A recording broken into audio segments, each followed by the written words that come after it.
ಈ 5 ಗ್ಯಾರಂಟಿ ಯೋಜನೆಗಳನ್ನು ಮಾಡುವಾಗ ಯಾವುದೇ ಜಾತಿ ಇಲ್ಲ, ಯಾವುದೇ ಧರ್ಮ ಇಲ್ಲ, ಯಾವುದೇ ಪಕ್ಷ ಇಲ್ಲ.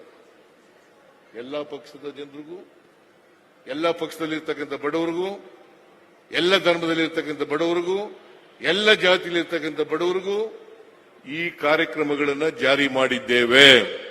ಕಾರಣ ಯಾಕಪ್ಪ ಅಂತಂದ್ರೆ ಸಮಾನತೆ ಬರಬೇಕು, ಸಮಾಜದಲ್ಲಿ ಅಸಮಾನತೆ ಹೋಗ್ಬೇಕು, ಎಲ್ಲರೂ ಮುಖ್ಯವಾಹಿನಿಗೆ ಬರಬೇಕು. ಇದು ಬರದೇ ಹೋದರೆ, ಈಗ ಸ್ವಾತಂತ್ರ್ಯ ಬಂದು ಎಷ್ಟು ವರ್ಷ ಆಯಿತು? 79 ವರ್ಷ ಆಯಿತು. ಸಂವಿಧಾನ ಬಂದು ಜಾರಿಗೆ ಬಂದು 75 ವರ್ಷಗಳಾಯಿತು. 79 ವರ್ಷಗಳಾದರೂ ಕೂಡ ಈ ಸಮಾಜದಲ್ಲಿ ಇನ್ನೂ ಸಮಾನತೆ ಬಂದಿಲ್ಲ. ಸಮಾನತೆ ಬಂದಿಲ್ಲ. ಶ್ರೀಮಂತರು ಶ್ರೀಮಂತರೇ, ಬಡವರು ಬಡವರೇ. ಅಸಮಾನತೆ ಹೋಗಿಲ್ಲ.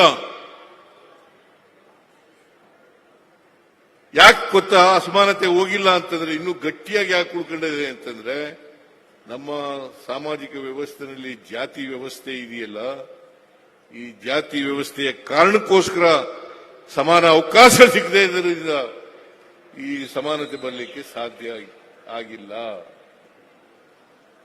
ಸಮಾನ ಅವಕಾಶಗಳು ಸಿಕ್ಕಿದ್ರೆ ಸಮಾನತೆ ಬರ್ತಿತ್ತು, ಅಸಮಾನತೆ ನಿರ್ಮಾಣ ಆಯ್ತಿರ್ಲಿಲ್ಲ. ಇದನ್ನು ನಾವೆಲ್ಲರೂ ಕೂಡ ಅರ್ಥ ಮಾಡ್ಕೋಬೇಕಾಗ್ತದೆ. ಅದಕ್ಕೋಸ್ಕರ ಎಲ್ಲಿವರೆಗೆ ಅಸಮಾನತೆಯನ್ನು ನಾವು ತೊಡೆದಾಕಲ್ಲ, ಅಲ್ಲಿವರೆಗೆ ಸ್ವಾತಂತ್ರ್ಯ ಬಂದದಕ್ಕೆ ಸಾರ್ಥಕ ಆಗಲ್ಲ. ಇದನ್ನ ನಮ್ಮ ಸರ್ಕಾರ ಅರ್ಥ ಮಾಡ್ಕೊಂಡು ಆ ದಿಕ್ಕಿನಲ್ಲಿ ಕೆಲಸ ಮಾಡ್ತಾ ಇದ್ದೇವೆ. 2013ರಿಂದ 2018ರವರೆಗೆ ನಾವು ಅಧಿಕಾರದಲ್ಲಿದ್ದಾಗ ಅನೇಕ ಭಾಗ್ಯಗಳನ್ನು ಕೊಟ್ಟಿದ್ದೀವಿ. ಆ ಭಾಗ್ಯಗಳೆಲ್ಲವೂ ಕೂಡ ಅಸಮಾನತೆಯನ್ನು ತೊಡಗಿಸಾಗಲಿಕ್ಕೆ ಮಾಡ್ತಾ ಇದ್ದೀವಿ. ಈಗ ಗ್ಯಾರಂಟಿ ಯೋಜನೆಗಳನ್ನು ಮಾಡಿರ್ತಕ್ಕಂಥದ್ದು ಅಸಮಾನತೆಯನ್ನು ತೊಡೆದಾಕ್ಲಿಕ್ಕೆ. ಇಲ್ಲಿ ಹೆಣ್ಮಕ್ಳಿದ್ದಾರೆ, ಶಕ್ತಿ ಯೋಜನೆ ಮಾಡಿರೋದು ಯಾಕೋಸ್ಕರ? ಅವರು ದುಡ್ಡು ಉಳಿತಾಯ ಆಗಲಿ ಅಲ್ವಾ?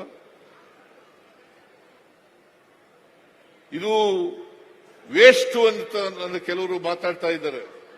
ಇದನ್ನ ಈ ಕಾರ್ಯಕ್ರಮ ಮಾಡಬಾರ್ದಾಗಿತ್ತು ಅಂತ ಕೂಡ ಮಾತಾಡ್ತಾರೆ. ಅದಕ್ಕೆಲ್ಲ ಬಹುಶಃ ಜನರೇ ಉತ್ತರ ಕೊಡಬೇಕು ಅಂತಕ್ಕಂಥ ಮಾತುಗಳನ್ನು ಹೇಳಲಿಕ್ಕೆ ಬಯಸ್ತಾ ಇದ್ದಾರೆ. ಜನರೇ ಉತ್ತರ ಕೊಡಬೇಕು, ನೀವೇ ಉತ್ತರ ಕೊಡಬೇಕು ಅಲ್ವಾ? ನೀವೆಲ್ವೆಲ್ಲಿ ಉತ್ತರ ಕೊಡೋದು?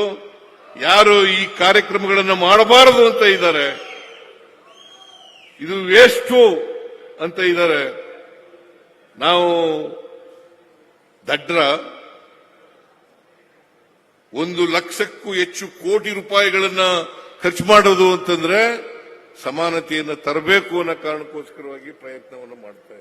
ನೀವು ಸಣ್ಣ ಆಗ್ಬೇಕಲ್ವಾ? ಅದು ಒಂದು ಉತ್ತಮ ಆಹಾರದಿಂದ ಸಣ್ಣ ಆಗ್ಬೇಕಲ್ವಾ? ಪ್ರತಿದಿನ ನಮ್ಮ ಜೀನಿ ಸ್ಲಿಮ್ ನ ಯೂಸ್ ಮಾಡಿ ಯಾವುದೇ ಸೈಡ್ ಎಫೆಕ್ಟ್ ಇಲ್ದಂಗೆ ನೀವು ಸಣ್ಣ ಆಗ್ತೀರಾ.